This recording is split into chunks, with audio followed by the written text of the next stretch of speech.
A must have stock in portfolio at this time. मैं बात कर रहा हूँ सन टीवी नेटवर्क के बारे में, और ऐसा मैं क्यों कह रहा हूँ उसके सारे रीजंस जो हैं हम यहाँ पे देखेंगे। क्या हमारी पोजीशंस होनी चाहिए, क्या इंपॉर्टेंट लेवल्स यहाँ नजर आते हैं, क्या इंपॉर्टेंट न्यूज़ हैं, सारी चीज़ें जो हैं यहाँ पे एनालिसिस करेंगे। तो चलिए स्टार्ट करते हैं। स्टार्ट करने से पहले अगर चैनल को सब्सक्राइब नहीं किया है तो चैनल को सब्सक्राइब कर लें। डेली बेसिस पे हम एक एनालिसिस यहाँ पे काम की बात जो है मार्केट से रिलेटेड करते हैं। और पिछले कुछ दिनों में मैंने बहुत सारे स्टॉक्स का एनालिसिस किया है। कल जेपी पावर का किया था, जीटीएल इंफ्रा का किया था। बहुत सारे स्टॉक्स यहाँ पे आपको मिल जाएंगे, 100+ स्टॉक जो है यहाँ पे आपको मिल जाएंगे। तो आप चाहें तो इनको एक्सप्लोर कर सकते हैं, कुछ ना कुछ काम की चीज जो है आपको यहाँ पे मिल जाएगी। अब चलते हैं सन टीवी के ऊपर। तो इसका बिजनेस के रिगार्डिंग, ये टीवी एंटरटेनमेंट जो बिजनेस है वो इनका बिजनेस है। अगर क्विकली यहाँ देखें, क्योंकि ज्यादा चीजें देखने को है नहीं, अगर यहाँ देखें तो network is engage in producing and broadcasting satellite television and radio software programming in the regional languages of south India. तो साउथ इंडिया के अंदर इनकी प्रेजेंस है, अच्छी प्रेजेंस है, लीडिंग कंपनी है, अच्छा बिजनेस है, ग्रोइंग कंपनी है। उसके अलावा एक इंपॉर्टेंट बात बिजनेस में और कि ये जो है इनके जो ओनर हैं वो रिलेटिव हैं, शायद जो भतीजे हैं ये उनके जो करंट गवर्नमेंट में रूलिंग पार्टी जो है उनके जो सीएम है उनके ये भतीजे हैं। तो ये इनके लिए एक प्लस पॉइंट रहेगा। सारी चीजें जो है जब गवर्नमेंट का सपोर्ट होता है तो इसका मतलब ये है कि जब इतने क्लोज हैं तो कुछ ना कुछ वहां पे बेनिफिट यहाँ मिलता ही है। और हिंदुस्तान में तो आपको पता ही है कि किस तरीके से ये सारी चीजें चलती हैं। तो ये एक फैक्टर जो है इसके अंदर रहेगा कम से कम अगले 5 सालों तक, क्योंकि 5 साल की तो गवर्नमेंट उनका है ही। तो ये एक बिजनेस में एक इंपॉर्टेंट बात है जो कि ध्यान रखने वाली बात है। अब बिजनेस के अंदर कुछ ज्यादा ऐसा देखने को है नहीं, तो अब सीधा हम फंडामेंटल्स के अंदर चलते हैं। फंडामेंटल्स के अंदर अगर आप यहाँ पे देखेंगे तो मार्केट कैप इसका 21,484 करोड़ का है। करंट प्राइस 545 है, 179 बुक वैल्यू है। बुक वैल्यू जो तकरीबन 4 गुना है, लेकिन अभी भी काफी पोटेंशियल रखता है। स्टॉक पी यहाँ पे कंफर्टेबल है, बहुत कंफर्टेबल है इस इंडस्ट्री के हिसाब से। आरओसी 30.8%, 31% का आरओसी मैटर करता है। 20% का ऊपर मैं प्रीफर करता हूँ, यहाँ 31% अच्छा आरओसी है। आरओई भी काफी अच्छा है। यहाँ पे डिविडेंड भी कंपनी काफी अच्छा देती है। डेट कंपनी के ऊपर बिल्कुल नहीं है, जीरो डेट कंपनी है। That is why I was saying कि this is the must have stock in the portfolio. Promoter holding की बात करें 75% की होल्डिंग है। कोर फंडामेंटल्स के अंदर सारी चीजें जो है 5 आउट ऑफ 5 मार्क यहाँ पे मैं दूंगा। सारी चीजें यहाँ पे अच्छी नजर आती हैं। अब क्विकली जो है इसके क्वार्टरली रिजल्ट्स देखते हैं। सीएजीआर को आरओई देखेंगे तो पिछले 3 सालों में 25% का ऑलमोस्ट आरओई निकाला है। उसके अलावा डिविडेंड कंपनी अच्छा देती है, डेट फ्री कंपनी है। सारी चीजें यहाँ पे अच्छी नजर आती हैं। उसके अलावा पीयर कंपेरिजन में ये सारे जो है पीयर कंपेरिजन यहाँ पे हैं, जिसके अंदर ज्यादा कुछ अभी देखने को यहाँ पे है नहीं। क्वार्टरली रिजल्ट्स की बात करें तो यहाँ पे जो क्वार्टरली जो नंबर अभी करंट में आए हैं वो पिछले क्वार्टर के मुकाबले अच्छे नहीं है, लेकिन फिर भी अच्छे नंबर हैं। कोई ऐसी वरी करने की यहाँ जरूरत है नहीं। ऑपरेटिंग प्रॉफिट इनका जो है अच्छा खासा है, यहाँ पे पिछले क्वार्टर के मुकाबले कम है लेकिन तो भी अच्छा खासा ऑपरेटिंग प्रॉफिट है। ओपीएम इनका इंक्रीज हुआ है, ऑपरेटिंग प्रॉफिट मार्जिन अच्छा खासा इंक्रीज हुआ है, नो डाउट। अदर इनकम जो है वो भी यहाँ पे इंक्रीज हुई है, प्रॉफिट बिफोर टैक्स वो भी कंसिस्टेंट है, नेट प्रॉफिट यहाँ पे इंक्रीज हुआ है। तो नो डाउट सारी चीजें अच्छी हैं, कोई वरी करने की जरूरत नहीं। सेल्स के नंबर यहाँ लाइफ टाइम हाई होते तो और भी बातें हैं और भी चीजें सही होती, लेकिन टेक्निकली मैं आपको बताऊंगा क्या इंपॉर्टेंट लेवल्स यहाँ पे बन रहे हैं। तो फंडामेंटल में ये बिल्कुल कंसिडरेबल है। ये ईयर ऑन ईयर देखा जाए तो वहां पे भी जो नंबर है इस साल कम है, और लेकिन ऑपरेटिंग प्रॉफिट जो है वो भी यहाँ पे जो है कंसिस्टेंट और कमी है पिछले साल के मुकाबले। ओपीएम यहाँ पे जो कंसिस्टेंट है, प्रॉफिट बिफोर टैक्स यहाँ पे इंक्रीज हुआ है और नेट प्रॉफिट भी यहाँ पे इंक्रीज हुआ है। ये एक जो है ध्यान में रखने वाली बात है। बैलेंस शीट के अंदर देखेंगे तो बैलेंस शीट में रिजर्व्स कॉन्टिन्यूसली इन्होंने इंक्रीज किए, और इस बार जो रिजर्व्स के नंबर हैं वो अच्छे खासे नंबर है। तकरीबन तकरीबन 1350 करोड़ के नंबर हैं, जो कि मायने रखते हैं। डेट कंपनी के ऊपर कभी रहा ही नहीं है, वो एक अच्छी बात है। उसके अलावा अगर फिक्स एसेट देखेंगे तो वो भी इनके पास में ठीक ठाक है। सारी चीजें यहाँ अच्छी नजर आती है। इन्वेस्टमेंट के हिसाब से देखेंगे तो यहाँ इन्वेस्टमेंट में अच्छा खासा इन्वेस्टमेंट किया है। रीजन सीधा है, इन्वेस्टमेंट कहीं फंसेगा नहीं, कोई प्रॉब्लम हर्डल इनके पास है ही नहीं, गवर्नमेंट सपोर्ट है, सारी चीज सपोर्ट है। तो अब ये एक्सपेंशन के ऊपर ध्यान देंगे और अच्छा खासा एक्सपेंशन करेंगे, जो कि यहाँ पे नजर आता है।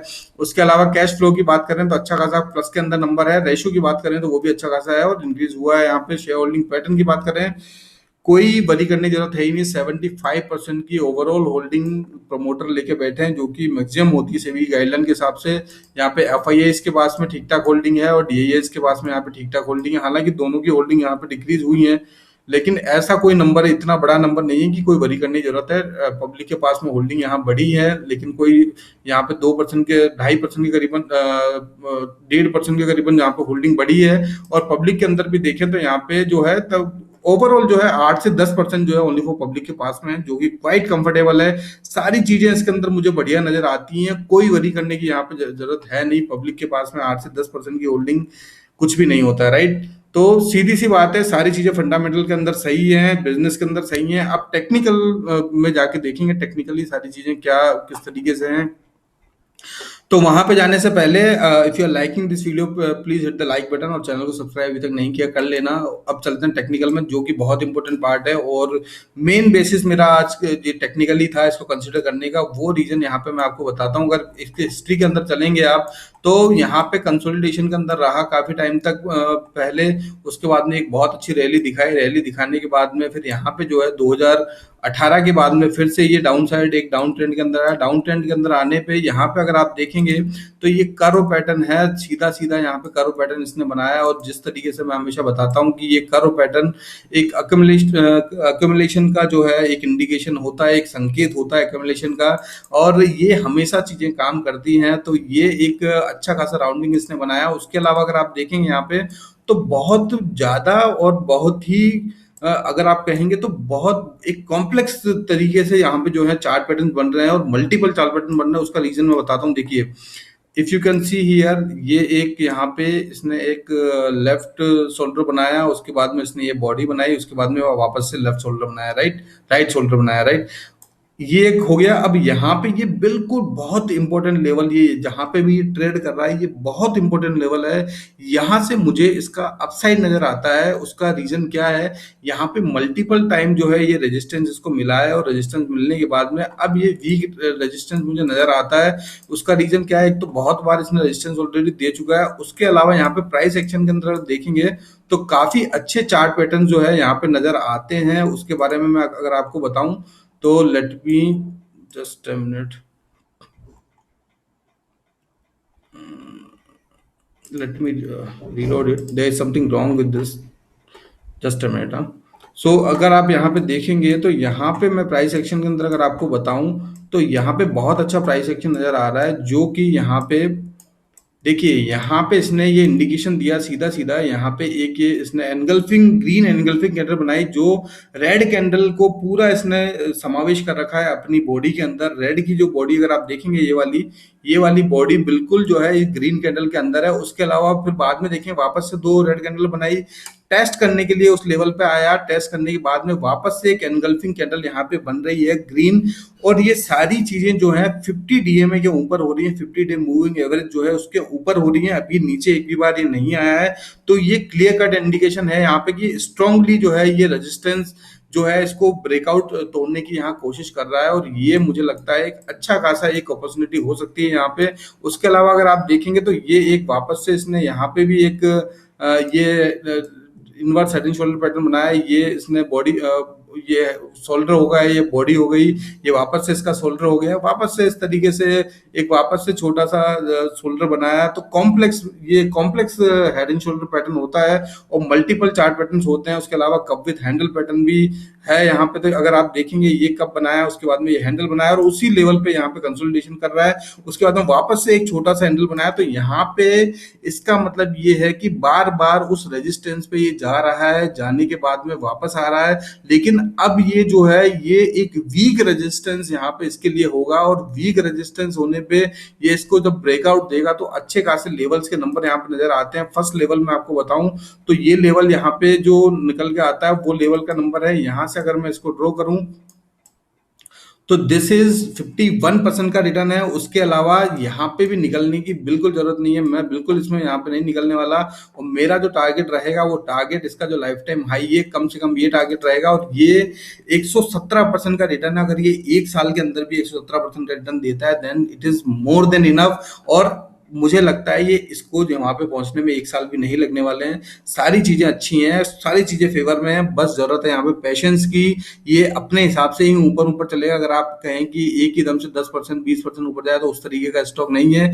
धीरे-धीरे जिस तरीके धीरे-धीरे नीचे आया उसी तरीके से ये जो राउंडिंग मैंने आपको बताई थी, इसी राउंडिंग में ये ऊपर जाएगा और उसी राउंडिंग में ये चल भी रहा है, तो यहाँ पे पेशेंस रखने की ज़रूरत है। इस स्टॉक को अपने पोर्टफोलियो में रखने की ज़रूरत है और इस तरीके के स्टॉक जो है अपने पोर्टफोलियो में ज़रूर, ज़रूर, ज़रूर होने चाहिए। ये एक स्टेबिलिटी देते हैं आपके पोर्टफोलियो को और एक अच्छा रिटर्न भी देते हैं। लेकिन यहाँ पे आपको पेशेंस को काउंट करना बहुत ज़रूरी है। स्टॉक मार्केट में सारी चीज़ें रोज़ अपर सर्किट और लोअर सर्किट नहीं लगते हैं। कई बार हमें पेशेंस भी रखना पड़ता है और वेट भी करना पड़ता है। तो ये हो गई। तो यहाँ पे मैं बता दूँ मेरी कोई रिकमेंडेशन नहीं है, लेकिन आप जो एनालिसिस हम कर रहे हैं उस हिसाब से कुछ आइडिया ले सकते हैं। आप अपने फाइनेंशियल एडवाइजर बात करें, आप अपनी भी एनालिसिस करें, उसी के बाद में कोई पोजीशन लें। मेरे यहाँ पे कोई रिकमेंडेशन नहीं है। अगर मेरी कोई हेल्प चाहिए, मेरा कोई असिस्टेंस चाहिए आपको, तो मेरा व्हाट्सअप नंबर भी आपके पास में है। मेरा जो क्या कहते हैं यहाँ पे मेरी वेबसाइट जो है, इस वेबसाइट पे आप मुझसे कनेक्ट हो सकते हैं। सारी चीज़ें हैं, कमेंट कर सकते हैं। तो I will more than happy to help you. आप अपना एनालिसिस करें और उसके बाद में अपनी पोजीशन लें। कल वापस मिलते हैं। कल नहीं, शायद मैं अभी एक वीडियो बना रहा हूँ, 1 घंटे बाद एक वीडियो मैं यहाँ पे डालूंगा। तो आप चाहें तो चैनल को सब्सक्राइब कर लें ताकि सारे अपडेट जो है आपको मिलता रहेंगे। In the meantime, take care, bye bye.